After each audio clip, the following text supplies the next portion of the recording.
After winning their opener against the Gary South Shore RailCats on Tuesday, the Sioux City Explorers, they've got a chance to clinch a series win over the Cats so they can pick up their second straight win.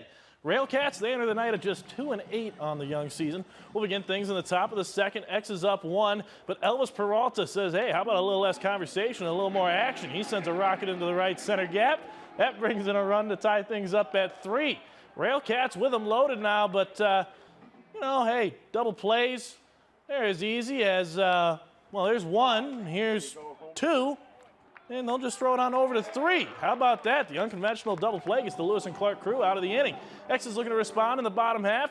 This pitch just a bit outside. That allows Joshua Day to cross the plate, and that makes it 4-3 Explorers.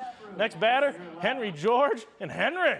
He'll send a shot down the right field line. He ends up on second. Jake Meyer heads on home. Explorers in the middle of a high-scoring affair right now. They lead 8-7 in the 8th.